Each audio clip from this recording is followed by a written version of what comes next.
JEP 444 is the virtual threads.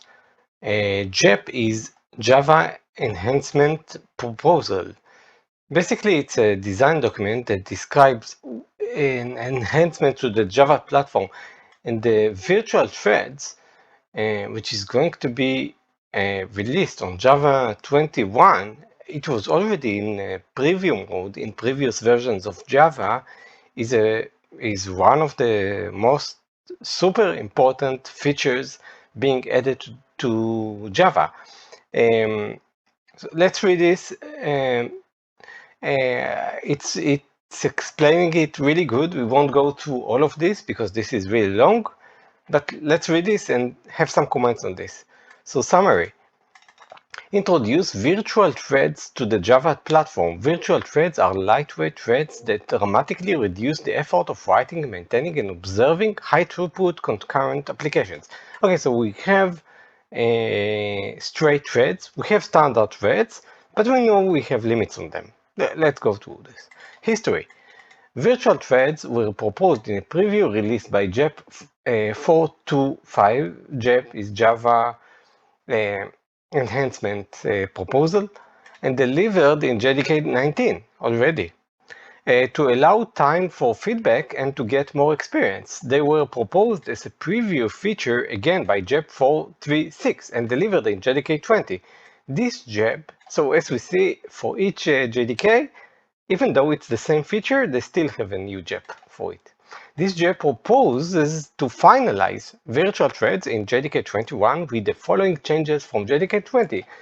So they have slight changes. It's really nice. They have fine-tuning from JDK to JDK, informed by developers' feedback. Virtual threads now allow support for thread local variables. It's no longer possible, as it was in the preview release, to create virtual threads that cannot have thread local variables. Okay, so not only do they have threads, you can create thread local variables. This makes sense. I mean, when you go out with the first release, you don't have all the features. Guaranteed support for thread local variables ensures that many more existing variables can be used unchanged and virtual threads and helps with the migration of task-oriented code to virtual threads. Virtual threads created directly with the thread builder API, as opposed to those created through executors' new virtual thread per task executor. Okay, so now they have simpler, more standard way to create a thread instead of going through additional library like. Are now also by default monitor throughput, their lifetime and observable via a new thread dump described in the observing virtual thread section. Goals and non-goals. This is great, not only for virtual threads in general to create design documents. So they have goals and non-goals. Goals enable server applications written in the simple thread per request style to scale with near optimal hardware utilization. Brilliant. Thread per request. Thread per request is a super important concept, which means that for each request you get a new thread. The benefit of it is that it's very simple to work with it. You don't need to work with await, async await, IO as you have in Node.js and other languages. You just write your code in a single thread as if this is the thing that executes. But since it's now going to be a virtual thread, it's even more lightweight. So you're getting a near optimal hardware utilization. Bravo, Java. Enable existing code that uses the Java Lang Thread API to adopt virtual threads with minimal change. Soon we'll describe what is virtual thread. They are going to describe what is virtual thread. Enable easy troubleshooting, debugging, and profiling of virtual threads with existing JDK tools. Non-goals. It's not a goal to remove traditional implementation of threads. You will still be able to create traditional threads or to silently migrate existing applications to use virtual threads. It's not a goal to change the basic concurrency model of Java. It's not a goal to offer a new data parallelism construct in either the Java language or the Java libraries. The Stream API remains the preferred way to process large datasets in parallel. So we're just focusing on introducing virtual threads. Motivation. Java developers have relied on threads as the building block of concurrent server applications for nearly 3 decades. Every statement in every method is executed inside a thread, and since Java is multi-threaded, multiple threads of execution happen at once. The thread in this Java unit of concurrency, a piece of sequential code that runs concurrently with and largely independently of other such units. So thread is what allows us for concurrency. Each thread provides a stack to store local variables and coordinate method calls, as well as context when things go wrong. Exceptions are thrown and caught by methods in the same thread, so developers can use a thread stack to trace to find out what happened. Threads are also a central concept for tools. Debuggers step through statements. I love it that they mentioned the debugging tools. Threads are also a central point of tools, debuggers, because, in Node.js and the like, with async await, it's problematic. Debugger steps through statements in thread methods as if it's its own application, and profilers visualize the behavior of multiple threads to help understanding the performance. So basically, when you have a thread, then it's very easy to debug it because the context is not switching from one process to another. You can step next, and see what's happening. The thread per request style. Server applications generally handle concurrent user requests that are independent of each other, so it makes sense for an application to handle a request by dedicating a thread to that request for its entire duration. This thread per request style is easy to understand, easy to program, and easy to debug.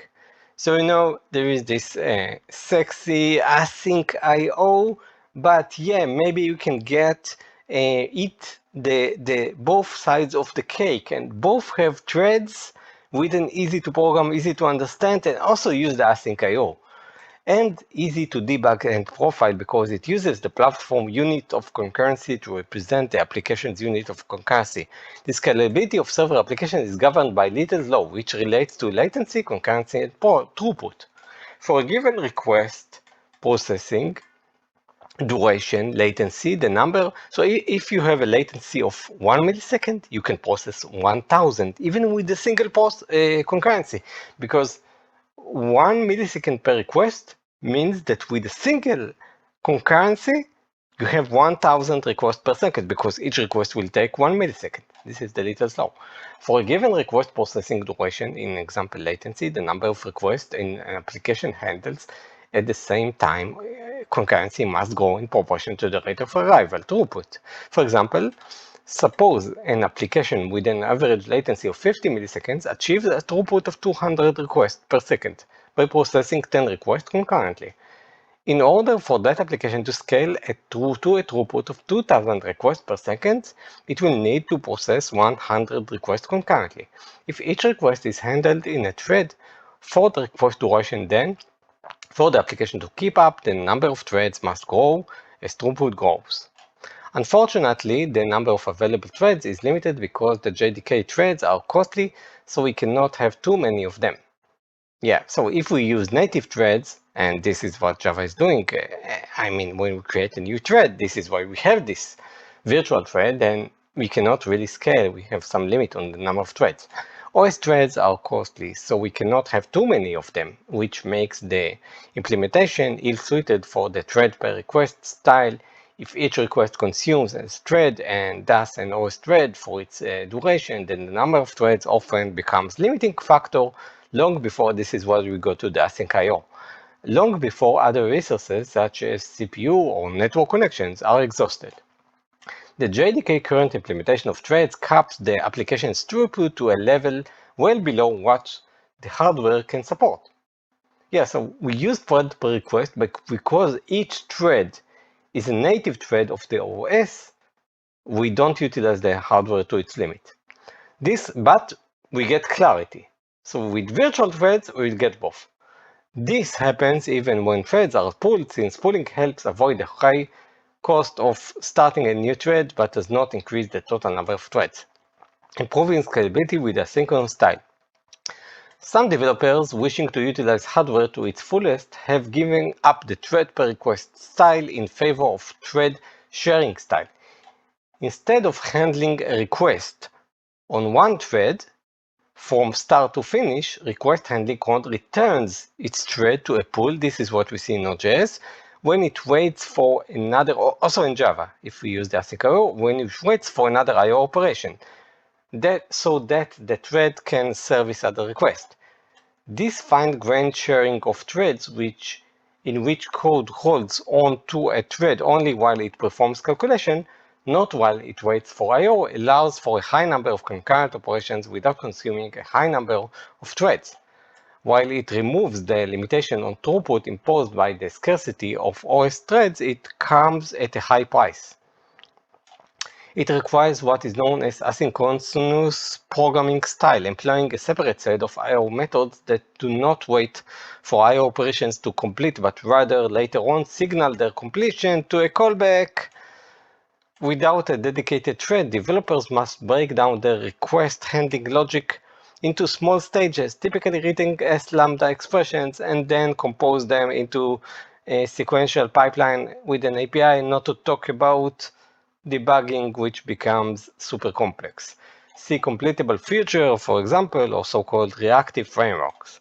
They thus forsake the language's basic sequential composition operators, such as the loops and try-catch blocks. You cannot use them anymore.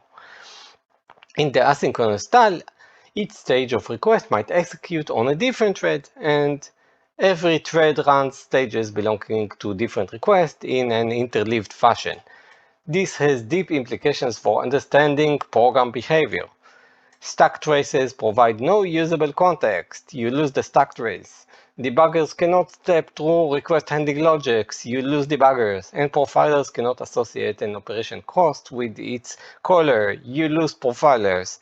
Composing lambda expression is manageable when using Java Stream API to process data in a short pipeline, but problematic when all of the request handling code in an application must be written in this way. By the way, when they introduce the virtual threads, they drastically do what Golang already does. So you will get both Java with its beautiful constructs, with its beautiful APIs and simplicity, and you won't need to move to another language like Golang to get virtual threads. Amazing.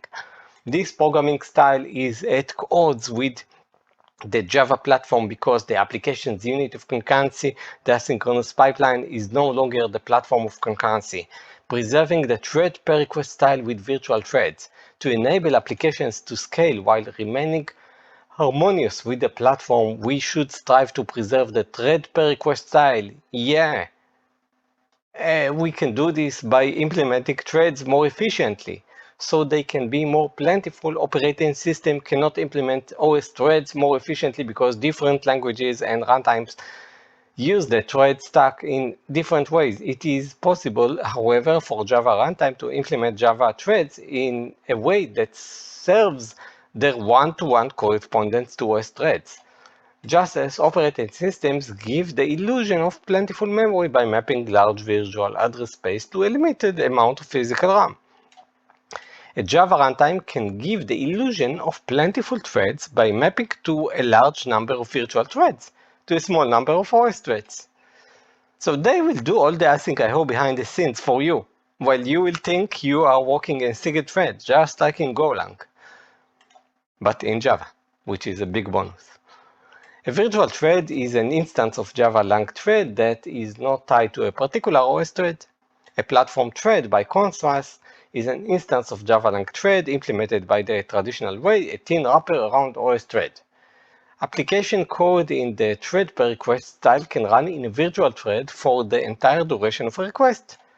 But the virtual thread consumes an OS thread only while it performs calculations on the CPU. The result is the same scalability as the asynchronous style, except it achieves transparency. When code running in a virtual thread calls blocking IO operation on Java API, the runtime performs a non-blocking OS call and automatically suspends the virtual threads until it can be resumed later. So it's all done for you behind the scenes. We don't need to mess with the non-blocking IO. In the past, the non-blocking IO was introduced as a great feature, and it was a great feature. But this abstracts the whole thing, and we can get back to simplicity. To Java developers, virtual threads are simply threads that are cheap to create and almost infinitely plentiful. Hardware utilization is close to optimal, allowing a high level of concurrency and, as a result, high throughput, while the application remains harmonious with the multi-threaded design of the Java platform tooling. Okay, so this is a very long document. Let's just look at the API and complete it. So we are calling executors, new virtual thread task executor. Just see how many threads, how many tasks they submit. They submit here 10,000 tasks, right? The task in this example is simple code. Sleep for 1 second and modern hardware can easily support 10,000 virtual threads. Easily support. Okay, so with virtual threads, you get the benefit of threads and you get to create 10,000 here easily. Virtual threads running such code concurrently behind the scenes. The JDK runs the code on small number of OS threads. So even though you see 10,000 virtual threads, there is only a small number of OS threads, perhaps SFU S1. Okay, so we got this. Let's see the numbers here. Create 1 million virtual threads that run concurrently. Achieve a throughput of about 1 million tasks per second. This is going to be brilliant. I mean, Java is the best. One of the best, right? So now Java has also solved the big thing that was solved by Golang. Java is getting back in the game. I mean, it has a nicer API than Golang, and now it's going to come for its major opponent with these virtual threads. And it's coming for Node.js, it's coming for Golang, it's coming for them all. Okay, so this was JEP. It's already introduced as maybe a service Java 17, but now it's becoming more and more official. JEP 444. Java Enhancements Proposal versus Virtual Threads. This is going to be big.